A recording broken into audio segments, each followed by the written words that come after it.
Hello everyone. If you're returning to the channel, welcome back. If you're brand new and never seen one of my videos before, hello, I hope you like it.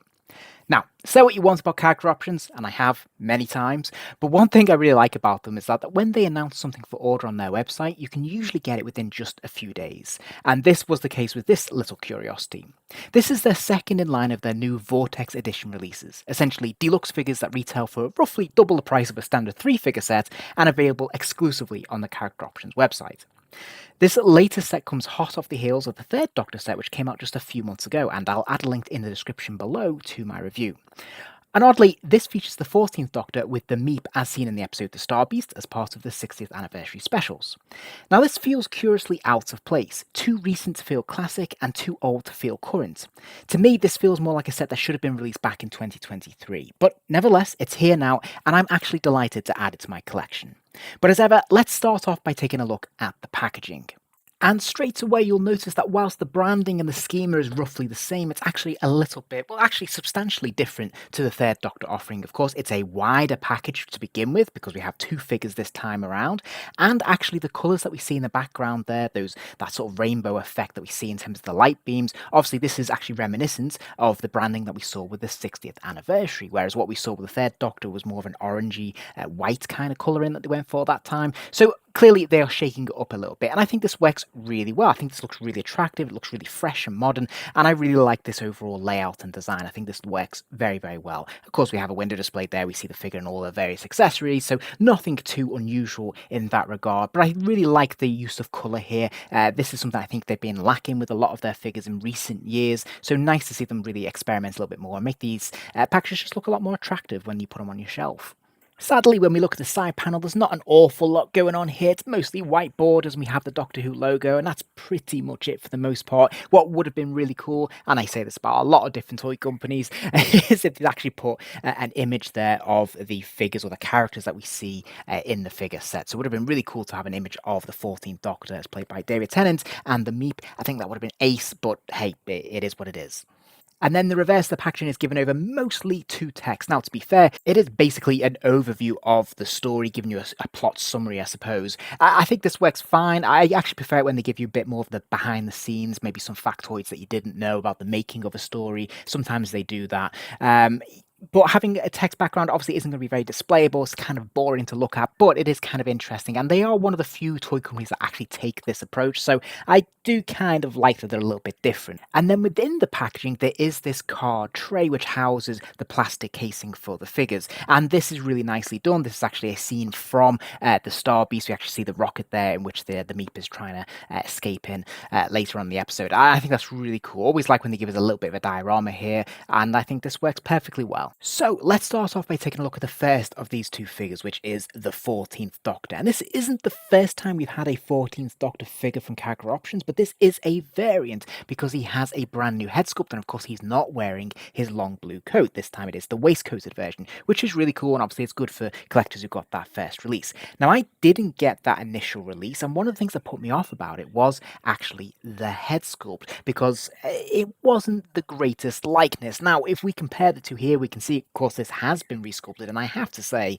they've done a fantastic job this time around. This is a way better likeness to David Tennant. It's just a much more attractive sculpt all around. I particularly like what they've done with the hair. You can actually see it separates and kind of sticks out, protrudes a bit more, just like it does in the show. So I think they've really captured this much, much tighter this time around. And for a 5.5-inch scale figure, the likeness is pretty strong. Whilst it's not perfect, it doesn't have the stubble that the 14th Doctor has. This is still obviously a very, very strong resemblance of David Tennant, and one of the better sculpts that they've done of this particular actor in this kind of role, because of course the 10th Doctor was also played by David Tennant, and we had many, many, many, many different variants of that character from character options across the years. To the best of my knowledge, the rest of the body is just simply recycled from other releases and other figures. I don't think there's any other new sculpting here, with the possible exception of the cuffs on the lower arms, because I'm not sure if I've seen those before. But other than that, definitely just been recycled. However, we do have some very nice paint taps when it comes to the waistcoat and the tie here that we can see. Obviously, that's quite detailed there. They've done quite a good job of making that individual and, getting the paints just right. It's not etched etched in. Obviously, it's just painted in, but I think they've done a really good job there with the tartan pattern, and that extends all the way through the trousers and right down to the shoes, which we'll take a look at in a moment. The other thing that's really neat about this, though, is that if we flip it over and look at the back, the reverse, we can see there's extra paint washes running through the reverse of this waistcoat, which is really nice. And even actually the belt, the silver buckle, is painted in at the back there, which is a really nice fine detail, which I think is, really well done.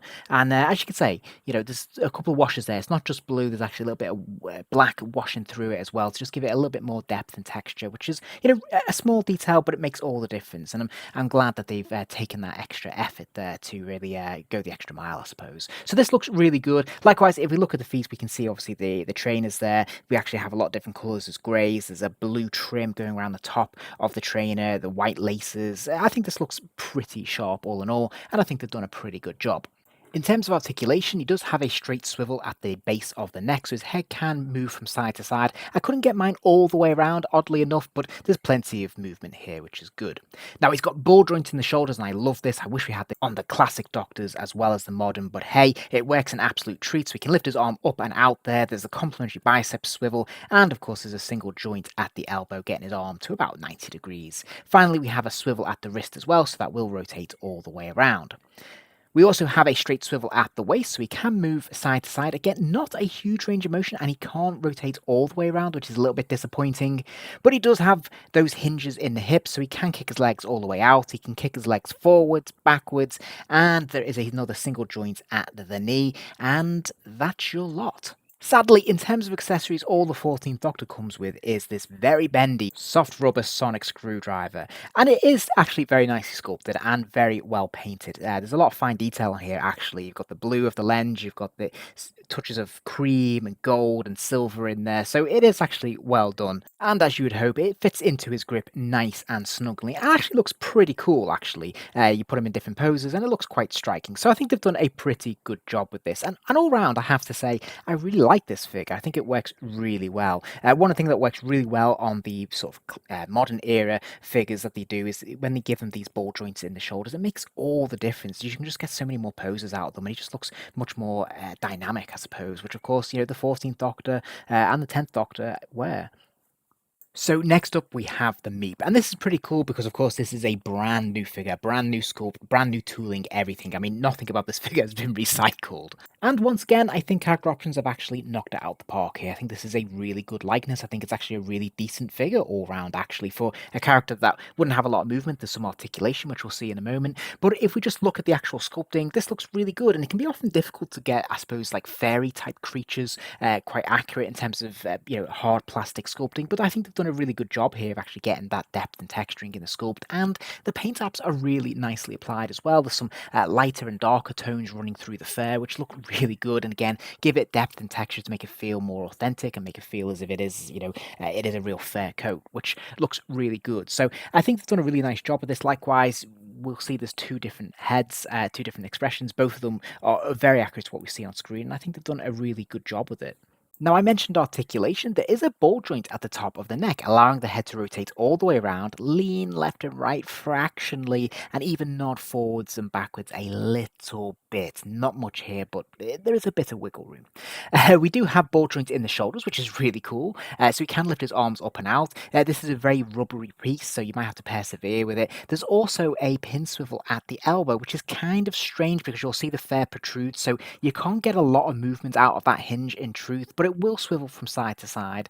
And then we have the standard swivel at the wrist, allowing the hands to rotate from side to side. And then finally, we have another swivel at the waist, allowing the figure to rotate all the way around, but there's not really much in the way of wiggle room when it comes to leaning or bending. Now, in terms of accessories, the Meep fares a lot better than the 14th Doctor because it comes with two additional pairs of hands. One actually features this sort of weapon hand, which is really cool, and that weapon is sculpted into the hand, and this fantastic alternate mean head, which is really cool with the sharp teeth and the mean expression in the eyes. I think this works really, really well, and I think it's absolutely critical that we were given the option of having these two heads because the switch in personality is absolutely core to this character. So regardless of what display you're going to want to put him in, you're going to need those options. So really cool. I think they've done a fantastic job with this, and I think it looks really striking. So when you put them together like I have here with the weapon hand and the aggressive head, I think this works really cool. And this is how I'm going to personally choose to display this particular figure when he's out there, because I think he looks really good. And before I wrap up for today, here's a very quick scale comparison. You can see these two figures standing next to each other, so you can get a sense of, well, how they scale. Clearly, the Meep is a lot shorter than the 14th Doctor, coming to roughly about his waist, which feels right. Okay, so final thoughts from me. You may remember my last Vortex edition review of the Third Doctor with the sonic screwdriver was a little bit scathing. I was not a big fan of that particular release because of the price point. The figure itself was absolutely fine, but I did feel a little bit like I've been taken advantage of and shortchanged somewhat. This time around, I feel a bit better about it. I still think the price point is over and beyond what it should be, especially in comparison to some of the B&M sets that we see where you get 3 figures that have usually been tweaked in some way. In fact, we've seen some new sculpt even on some of those figures in the past. New characters and new head sculpts and all sorts of goodies. And they retail for about half the price of, of this set that we have here. That being said, though, I have to say I actually really like this. I think they've done a really good job with both of these figures. We actually see some justification here in the sense that we actually have something that's absolutely brand new this time around in the Meep. Obviously, they've never done anything like this before. They've not cut any corners. This is all new, every element of it, which makes me feel that this is a little bit more justified this time around. Even the David Tennant, whilst it is essentially a recycled figure, obviously it is a legitimate variant. It's really cool that it is just the waistcoated version. And I have to say, the resculpting on their head is entirely justified. I think it's a huge step up from what we got last time, and they've done a really good job with it. So all in all, I actually do think that this is a pretty decent set. And if you've not got it, or it's one you're on the fence about, and you like the 14th Doctor, even though it was a very brief run, I think it's entirely worth it.